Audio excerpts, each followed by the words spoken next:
آج 8 رجب دوسرے پیر کے دن سب کام چھوڑ کر صرف 1 منٹ کی تسبیح پڑھ کر اللہ سے اپنی تمام خواہشات پوری کروا لو۔ جس کو یقین نہیں آتا وہ بے شک پڑھ کر دیکھ لے۔ بسم اللہ الرحمن الرحیم۔ آج رجب کی 8 تاریخ پیر کے دن رزق اور دولت کا ایک ایسا آزمودہ ایسا طاقتور وظیفہ لے کر آپ کی خدمت میں حاضر ہوا ہوں۔ یہ ایک ایسی خاص تسبیح ہے کہ جس کی آج ہر گھر کو ضرورت ہے، کیونکہ آج ہر کوئی چاہتا ہے کہ وہ جلد از جلد امیر و کبیر ہو جائے، وہ جلد اپنے ہر مقصد میں کامیاب ہو جائے۔ وہ صبح وظیفہ پڑھے تو شام تک اس کی تمام حاجات پوری ہو جائیں، شام کو وظیفہ پڑھے تو راتوں رات تقدیر کے بند تالے کھل جائیں۔ جو بندہ بھی اس تسبیح کو صرف ایک بار بتائے گئے طریقے اور ترتیب سے پڑھ لیتا ہے، اللہ اس کے نصیبوں کو کھول دیتا ہے۔ اللہ اسے اتنا رزق عطا فرماتا ہے کہ وہ بندہ خود بھی حیران رہ جاتا ہے۔ یہ تسبیح اتنی خاص ہے کہ جو بندہ بھی صرف ایک بار پڑھتا ہے، اللہ اس کی تسبیح کی برکت سے پورے سال کے رزق اور دولت کا انتظام فرما دیتا ہے۔ آپ کی زندگی کی تمام پریشانیوں کو اور تمام رکاوٹوں کو جلد سے جلد ختم فرما دیتا ہے۔ راستے سے تمام رکاوٹیں ہٹ جائیں گی، بندشیں ٹوٹ جائیں گی۔ آج یہ خاص تسبیح پڑھنے کی دیر ہے، کیونکہ یہ ایسی تسبیح ہے جسے پڑھنے والا کبھی بھی کسی کا محتاج نہیں رہتا۔ اگر کوئی فقیر پڑھے تو وہ بھی بادشاہ بن جائے۔ اگر کوئی بندہ کہتا ہے کہ میں بے بس ہو چکا ہوں، میں لاچار ہو چکا ہوں، میں مجبور ہو چکا ہوں، کوئی راستہ مجھے دکھائی نہیں دیتا، کامیابی کی کوئی منزل دکھائی نہیں دیتی، جب ہر طرف سے راستے بند ہو جائیں تو آپ نے اس تسبیح کو پڑھنا ہے۔ آپ کے مقدر عروج پر چلے جائیں گے، آپ کی قسمت بدل جائے گی، راستوں کی تمام رکاوٹیں ہٹ جائیں گی۔ سڑک پر مانگنے والا بھکاری بھی اگر یہ تسبیح پڑھ لیتا ہے تو فقیری سے بادشاہی میں چلا جائے گا، اور اگر بے روزگار ہے تو روزگار مل جائے گا، بے اولاد ہے تو اولاد مل جائے گی، اگر قرض دار ہے قرض سے مکمل خلاصی ہو جائے گی۔ بڑا ہی بدبخت بدقسمت ہوگا وہ بندہ جو آج یہ تسبیح پڑھ کر رب کریم سے اپنی حاجات کو پورا نہ کروائے۔ آج وقت ہے رب کریم سے مانگنے کا، اپنی خواہشات اپنی حاجات پوری کروانے کا، اپنے گھر سے بے سکونی بے برکتی کے خاتمے کا۔ آج وقت ہے آج رب کریم سے اپنی اوقات کے مطابق نہیں، رب کی عظمت کے مطابق، رب کی شان کے مطابق مانگنے کا۔ آپ یہ وظیفہ کسی بھی وقت پڑھ سکتے ہیں، چاہے تو آپ صبح نماز فجر کے بعد پڑھ لیں، ظہر کی نماز کے بعد پڑھ لیں، عصر کے بعد پڑھ لیں، مغرب کے بعد پڑھ لیں، یا عشاء کی نماز کے فوراً بعد پڑھ لیں۔ نہ ہی کوئی وقت کی پابندی ہے، نہ ہی کوئی جگہ کی کوئی قید ہے۔ جس کو جب جہاں جیسے وقت ملتا ہے یہ وظیفہ کسی صورت مت چھوڑنا۔ یہ وظیفہ پڑھتے ہی پورا سال کبھی کسی اور وظیفے کی ضرورت نہیں پڑے گی۔ رجب کا مہینہ آپ کے لیے خوشیوں والا، خوشحالیوں والا، کامیابیوں والا ہو جائے گا۔ یہ مہینہ آپ کی مرادیں پوری کرنے کا مہینہ ہے۔ اگر آپ اس مہینوں کو اپنے لیے قسمت والا بنانا چاہتے ہیں، اپنے لیے اس سال میں منہ سے نکلی ہر بات کو پورا کروانا چاہتے ہیں، رب کریم کے خزانے کو لوٹنا چاہتے ہیں، قرض سے نجات چاہتے ہیں، من پسند نوکری، من پسند شادی چاہتے ہیں، گھر میں سکون اور برکت چاہتے ہیں، بچوں کے بہترین رشتے چاہتے ہیں، امتحان میں کامیابی چاہتے ہیں، اپنے دشمن کو اپنے قابو میں کرنا چاہتے ہیں، تو آج یہ تسبیح پڑھتے ہی آپ کی بڑی سے بڑی حاجت، بڑی سے بڑے مقصد میں کامیابی یقینی ہو جائے گی۔ جب رب کریم دینے پر آتا ہے تو آپ کو نوکری کے لیے، شادی کے لیے، رشتوں کے لیے لوگوں کے پاس جانا نہیں پڑتا، لوگوں کے سامنے ہاتھ پھیلانا نہیں پڑتا، آپ مانگنے چلے جاتے ہیں، اللہ کریم آپ کے نصیب میں لکھتا چلا جاتا ہے۔ آج رب کریم سے اپنے حق میں بہتر فیصلے کروانے کا وقت ہے۔ آج میں اپنے تمام ناظرین کو وظیفہ پڑھنے کا طریقہ بھی بتاؤں گا، رب کریم سے مانگنے کا طریقہ بھی بتاؤں گا۔ آپ چاہے دنیا جہان کے کسی بھی کونے سے تعلق رکھتے ہوں، آپ انڈیا سے ہیں یا پاکستان سے ہیں یا بنگلہ دیش سے ہیں یا جاپان سے ہیں یا مسقط سے ہیں یا دنیا کے کسی بھی کونے سے آپ کا تعلق ہے، جب بھی آپ کے ملک میں رجب کی 8 تاریخ پیر کا دن آ جائے تو آپ نے یہ وظیفہ کسی صورت نہیں چھوڑنا۔ تو آئیے ناظرین اب ہم چلتے ہیں آپ اپنے آج کے وظیفے کی جانب، لیکن اس سے پہلے آپ سبھی لوگوں سے گزارش ہے کہ اگر آپ اس چینل پر نئے ہیں اور ہم نے ابھی تک ہمارے اس معلوماتی چینل کو سبسکرائب نہیں کیا تو خدا را پہلے ہمارے اس چینل کو سبسکرائب کر لیں، کیونکہ ایسے بہت سے وظائف، بہت سے اعمال آپ کے حوالے ڈیلی بیسس پر کرتا رہوں گا۔ اب عمل کیا ہے؟ آج رجب کی 8 تاریخ پیر کے دن آپ کو جب جہاں جیسے وقت مل جائے، پورا دن پوری رات آپ کے پاس موجود ہے، باوضو مصلی پر بیٹھ کر جب چلتے پھرتے آپ نے سب سے پہلے نبی کریم صلی اللہ علیہ وآلہ وسلم کی ذات مبارکہ پر 3 بار درود پاک پڑھنا ہے۔ درود پاک آپ کوئی سا بھی پڑھ سکتے ہیں، آپ مختصر سا اور آسان سا درود صلی اللہ علیہ وآلہ وسلم یا صلی اللہ علیہ محمد پڑھ لیں۔ بہتر ہے کہ آپ نماز والا ہی درود ابراہیمی پڑھ لیں، کیونکہ درود ابراہیمی کی فضیلت اور برکت سب سے زیادہ ہے۔ میں آپ سے یہی کہوں گا کہ آپ نماز والا درود ابراہیمی ہی پڑھیں، کیونکہ یہ وہ درود ہے جو سب سے زیادہ افضل درود ہے۔ اس درود کا رتبہ بہت زیادہ ہے، اور روایات میں آتا ہے کہ حضور علیہ السلام بھی تمام درودوں میں سے درود ابراہیمی کو ہی سب سے زیادہ پسند کرتے تھے، سب سے زیادہ محبوب رکھتے تھے۔ تو آپ نے کوشش کرنی ہے کہ درود ابراہیمی ہی پڑھیں۔ درود ابراہیمی ایک بار میرے ساتھ بھی پڑھیے گا تاکہ آپ کو بھی اور مجھے بھی ثواب ہو۔ اللہم صلی علی محمد وعلی آل محمد کما صلیت علی ابراہیم وعلی آل ابراہیم انک حمید مجید۔ اللہم بارک علی محمد وعلی آل محمد کما بارکت علی ابراہیم وعلی آل ابراہیم انک حمید مجید۔ 3 بار درود پاک پڑھتے ساتھ ہی فوری طور پر آپ نے اپنے خاص مقصد کی نیت کرنی ہے۔ ہر بندے کا مقصد الگ ہوتا ہے، ہر بندے کی حاجت الگ ہوتی ہے۔ کوئی کسی وجہ سے پریشان ہے، کوئی بے وجہ روزگار ہے تو روزگار کے لیے پڑھ لے، کوئی اچھی نوکری چاہتا ہے تو نوکری کے لیے پڑھ لے، لیکن گزارا نہیں۔ اگر کوئی شخص نوکری کرتا ہے لیکن گزارا نہیں ہو رہا، میری پرموشن ہو جائے، تو وہ اس کے لیے اس وظیفے کو پڑھ سکتا ہے۔ اگر کوئی اولاد نرینہ کا خواہش مند ہے تو وہ اس کے لیے اس وظیفے کو پڑھ سکتا ہے۔ الغرض آپ جس مقصد کے لیے اس وظیفے کو پڑھنا چاہتے ہیں، آپ اس مقصد کے لیے پڑھ سکتے ہیں۔ بس آپ نے اپنے خاص مقصد کو ذہن میں رکھنا ہے۔ اپنے مقصد کو ذہن میں رکھتے ہوئے مقصد کی نیت کرتے ساتھ ہی فوری طور پر آپ نے ایک بار اعوذ باللہ من الشیطان الرجیم بسم اللہ الرحمن الرحیم پڑھ کر وظیفے کا آغاز کرنا ہے۔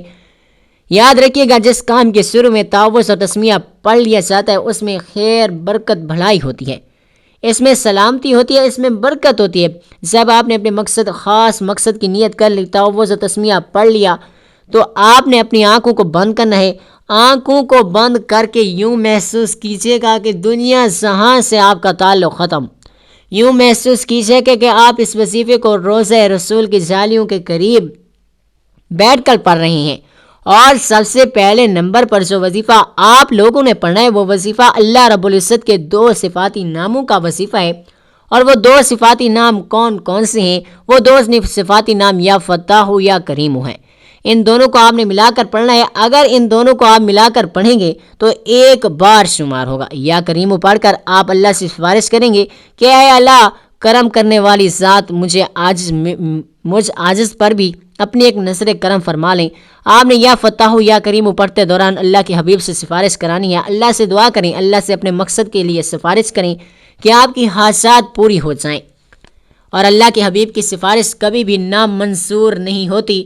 اللہ نے جس حبیب کے لیے یہ دنیا اور آخرت بنائی ہے، جب اللہ کا حبیب اللہ سے فرمائے گا کہ اس بندے کی حاجت پوری فرمائیں، اس کو ہر مقصد میں کامیابی عطا فرمائیں، تو کیا اللہ آپ کی حاجت کو پورا نہیں کرے گا؟ کیا آپ کو روزگار نہیں ملے گا؟ کیا آپ کو نوکری نہیں ملے گی؟ کیا آپ کی من پسند شادی نہیں ہوگی؟ آپ کو رب کریم سے آج تک مانگنا ہی نہیں آیا؟ ہمیں مانگنا نہیں آتا؟ جو لوگ کہتے ہیں کہ وظیفوں کا فائدہ نہیں ہوتا، جو لوگ کہتے ہیں کہ ہمارے گھر کے حالات ٹھیک ہونے کا نام نہیں لیتے، جو در در کی ٹھوکروں سے تنگ آ چکے ہیں، وہ ایک بار اللہ کے حبیب کی سفارش کرا کر دیکھیں۔ آپ نے یا فتاح یا کریم کو کیسے پڑھنا ہے اور کتنی بار پڑھنا ہے، توجہ کیجیے گا۔ یا فتاح یا کریم 1 بار ہو گیا، یا فتاح یا کریم 2 بار ہو گیا، یا فتاح یا کریم 3 بار ہو گیا۔ اس طرح سے آپ یا فتاح یا کریم کو ہاتھوں کی انگلیوں پر پڑھ لیں یا تسبیح کے دانوں پر پڑھ لیں۔ آپ نے 11 بار پڑھنا ہے، اور 11 بار یا فتاح یا کریم پڑھنے سے آپ کی ہر حاجت، آپ کی ہر مراد پوری ہو جائے گی۔ آپ پہ بگڑے کام سنور جائیں گے، آپ کے گھر میں برکتیں دوبارہ لوٹ آئیں گی۔ اب آپ پہلے نمبر پر 11 بار یا فتاح یا کریم کو پڑھ لیں۔ اس کے بعد آپ نے دوسرے نمبر پر کون سا وظیفہ پڑھنا ہے؟ اس کے بعد دوسرے نمبر پر آپ نے جو وظیفہ پڑھنا ہے وہ وظیفہ یا حیو یا قیوم کا وظیفہ ہے۔ یا حیو یا قیوم کو پڑھنے سے آپ کی تمام خواہشات پوری ہو جائیں گی۔ یہ رجب کی 8 تاریخ پیر کے دن کی خاص قبولیت کی گھڑیوں میں پڑھنے والا وہ خاص وظیفہ ہے جو تقدیر کے بند تالوں کو کھول دیتا ہے، آپ کے منہ سے نکلی ہر بات پوری کر دیتا ہے، جس چیز کی طرف دیکھیں گے اس کو سونا بنا دیتا ہے۔ آپ نے یا حیو یا قیوم کو کیسے پڑھنا ہے اور کتنی بار پڑھنا ہے ملاحظہ فرمائیں۔ یا حیو یا قیوم 1 بار ہو گیا، یا حیو یا قیوم 2 بار ہو گیا، یا حیو یا قیوم 3 بار ہو گیا۔ اس طرح سے آپ یا حیو یا قیوم کو ہاتھوں کی انگلیوں پر پڑھ لیں یا تسبیح کے دانوں پر پڑھ لیں۔ آپ نے 100 بار پڑھنا ہے، یعنی ایک مکمل تسبیح آپ نے یا حیو یا قیوم کی پڑھنی ہے۔ آج جو بندہ رجب کے مہینے میں مالا مال ہونا چاہتا ہے، اللہ سے اپنی ہر بات کو منوانا چاہتا ہے، اپنے گھر کی تمام پریشانیوں کا سرے سے خاتمہ چاہتا ہے، تو آج یہ تسبیح پڑھ لے۔ ایسے معجزات ہوں گے، ایسی غیبی مدد آئے گی کہ آپ کی خود بھی سمجھ نہیں آئے گی کہ آپ کے ساتھ ہو کیا رہا ہے۔ آپ نے 8 رجب پیر کے دن اس وظیفے کو بتائے گئے طریقے اور ترتیب سے اور تعداد میں پڑھنا ہے۔ جب آپ دوسرے نمبر پر یا حیو یا قیوم کو 100 بار پڑھ لیں تو اس کے بعد پھر تیسرے نمبر پر آپ نے کون سا وظیفہ پڑھنا ہے؟ تیسرے نمبر پر آپ نے قرآن پاک کی سب سے چھوٹی لاڈلی سورت پڑھنی ہے۔ یہ اللہ کی سب سے لاڈلی، نہایت لاڈلی سورت ہے۔ آپ نے سورۃ الکوثر کو پڑھنا ہے۔ یہ سورت دولت کے حوالے سے بہت ہی خاص ہے۔ اگر دیکھا جائے تو آج ہر دوسرا بندہ پریشانی میں مبتلا ہے، کوئی رزق کی وجہ سے پریشان ہے، کسی کی بیٹیاں جوان ہو رہی ہیں، وہ اپنی بچیوں کے نصیب سے ڈر رہا ہے کہ رشتے نہیں آ رہے۔ آپ کا جو مقصد ہے، جو حاجت ہے، اپنے رب کی بارگاہ میں ایک بار یہ وظیفہ پڑھ کر دیکھو، رو کر دیکھو، اللہ پاک ضرور عطا فرمائے گا۔ وہ رب تو دینے پر قادر ہے، وہ رب ہمیشہ دینے کو تیار رہتا ہے۔ ہم لوگ ہی ہیں جو کہ غلطیاں کر جاتے ہیں، پھر اللہ سے معافی بھی مانگتے جائیں۔ آج کا یہ وظیفہ اتنا خاص ہے کہ جو شخص بھی اس وظیفے کو صرف ایک بار پڑھ لے گا، اللہ پاک اس کے نصیب کے تمام دروازوں کو کھول دے گا۔ جب آپ سورۃ الکوثر پڑھ رہے ہوں تو آپ نے تصور میں یہ رکھنا ہے کہ اللہ پاک کی ذات 7 زمینوں اور 7 آسمانوں کا رزق آپ کی قسمت میں لکھ رہی ہے، اور اپنے مقصد کو ذہن میں رکھتے ہوئے آپ نے وظیفہ پڑھنا ہے۔ آواز سورۃ الکوثر کی تلاوت سماعت فرما لیں۔ اعوذ باللہ من الشیطان الرجیم، بسم اللہ الرحمن الرحیم، انا اعطیناک الکوثر فصلی لربک وانحر، ان شانئک ھو الابتر۔ سورۃ الکوثر کو آپ ہاتھوں کی انگلیوں پر پڑھ لیں یا آپ تسبیح کے دانوں پر پڑھ لیں۔ آپ نے صرف 29 بار پڑھنی ہے۔ یہ ایسی قرآنی سورت ہے کہ جسے پڑھتے ساتھ ہی ہر حاجت، ہر مراد پوری ہو جاتی ہے۔ جسے پڑھتے ساتھ ہی اللہ رزق کے دروازے کھول دیتا ہے، اللہ خزانوں کے منہ کھول دیتا ہے۔ پہلے نمبر پر آپ نے 11 بار یا فتاح یا کریموں کو پڑھنا ہے۔ دوسرے نمبر پر آپ نے 100 بار یا حیو یا قیوم کو پڑھنا ہے۔ تیسرے نمبر پر آپ نے 29 بار سورۃ الکوثر کو پڑھنا ہے۔